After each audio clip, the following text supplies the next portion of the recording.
अस्सलाम वालेकुम। इस वक्त मैं मौजूद हूँ NA 249 के हल्का के मरकज़ी ऑफिस पीपल्स पार्टी के दफ्तर के पास, और आए हम लोगों की राय पूछते हैं। और इस बार 2 दिन के बाद इलेक्शन होने जा रहे हैं और लोगों से राय पूछते हैं कि वो इस वक्त किस पार्टी की तरफ गामजन है और किस पार्टी की तरफ वो ज़्यादा रजू कर रहे हैं।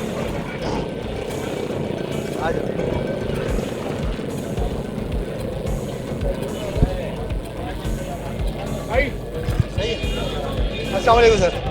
अस्सलाम वालेकुम। कैसे सर?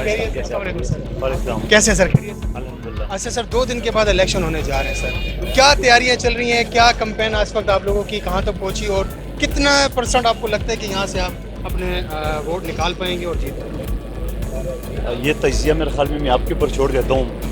और जिस तरह 2018 के इलेक्शन के बाद जो उससे पहले मैं 15 दिन के लिए मेरा मुहिम थी, यहाँ फैसल वाडा को गिराते गिराते मेरे कागज़ रिजेक्ट हो गए थे और अल्हम्दुलिल्लाह उसको गिराया जब भी ज़मीन इंतखाबात हो रहे 2018 के इलेक्शन से लेके और अभी तक मेरे ख्याल में पिछले इलेक्शन का किसी को कैंडिडेट याद भी नहीं होगा कौन है। शहबाज शरीफ पॉपुलर आदमी याद होगा, लेकिन वो पलट के वापस नहीं है।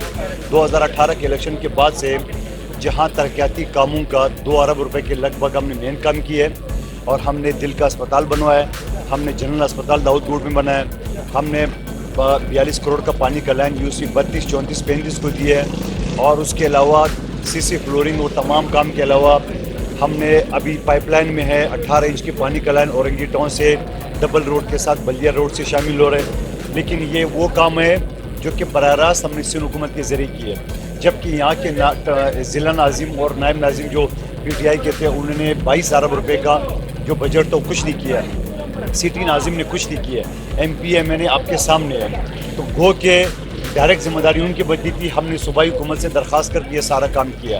अब इस काम को देख के हल्के में मौजूद होने के नाते और तमाम काम जो हमारे पम्पलेट आई है वो आपके सामने है।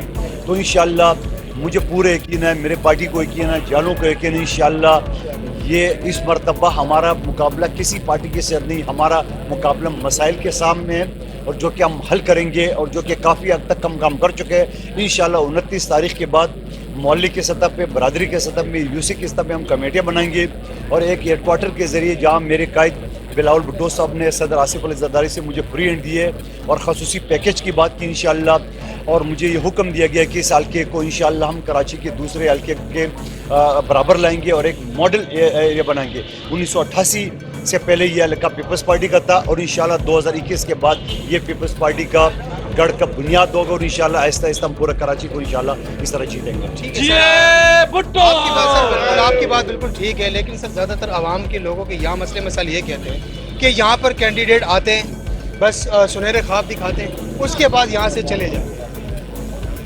ये चीज़ आवाम के अंदर से आप कैसे ख़त्म कर पाएंगे अगर आपको यहाँ पर इलेक्ट कर लिया जाए? मेरे भाई, आप अभी जो मैंने आपको तकरीर सुना दी है, मैं हारवाने के बावजूद ये काम किया है। ठीक है। जो कैंडिडेट हारने के बावजूद इतने काम आप गिनवा रहे हैं, तो जीतने के बाद मैं इतना बेशरम तो नहीं हो सकता हूँ कि लोगों से अलग हो जाऊँ। बिल्कुल सही। तो आप आपको सामने किया, और फिर आप मुझे दूसरे बताओ, फैसल वाडा जीता उसका काम बताओ, ये फखरी जीता इसका काम बताओ। इससे पहले 22 अरब रुपए सिर्फ 4 साल का गिना रहा हूँ, जब MQM का DMC का नाजिम था और उसके साथ वाइस चेयरमैन जो था वो अजीजुल आफरीदी था। कहाँ है आपको 4 रुपए का काम नज़र आ रहा है? मैं सिटी गवर्नमेंट की बात नहीं करूँ, मैं मुस्तफ़ा कमाल की बात करूँ। जब ये नाजिम था तो उसने बलिया को क्या दिया है? आज वो सारे काम ले रहे हैं कि भाई मैंने कराची में ये पुल बनाया, वो पुल बनाया। तो भाई वो जो काम आपने गिनवाया वो तो MQM के दौर में हुआ है। तो फिर MQM के दौर में जो दहशत गर्दी, कत्ल गारत वो है, वो मैं तुम्हारे खाते में डालूँ या अल्ताफ हुसैन के खाते में डालूँ? फिर बल्दिया की फैक्ट्री को जो 264 लोगों को जिंदा जलाया, हम्मा सिद्दीकी को आपने दुबई में बिठाया, और ये सारे मौजूद है उसके बावजूद। और फिर नून लीग के बारे में कहूँगा कि तो आज भी PDM का इजलास हुआ कि ईद के बाद हम इस्तीफे देंगे और ईद के बाद से हम एहतजाज शुरू करेंगे। तो एहतजाज शुरू करते करते ये मुफ्ता इस्माइल को मैदान में लेके, इसका तो कोई भरोसा नहीं है, कल पर इस्तीफा दिए परसों दे, चलो नहीं भी दे, ये काम क्या करेंगे? ये तो आवाम से आदमी लाने के काबिल नहीं है। तो इंशाअल्लाह ये जाला समाजी कारकुन पहले है, सियासी बाद में। जब पहले भी हारने या हरवाने के बावजूद मैंने मैदान छोड़ के नहीं भागा हूँ, जीतने के बाद नामुमकिनात में शामिल। इंशाअल्लाह मेरे कायद के ये हुक्म है, इस एरिया को हमने कराची का मॉडल इन्हें बनाना, ये मेरा दावा है, रिकॉर्ड पे रख लिया। चलिए ठीक है, बहुत बहुत शुक्रिया सर, थैंक यू सर।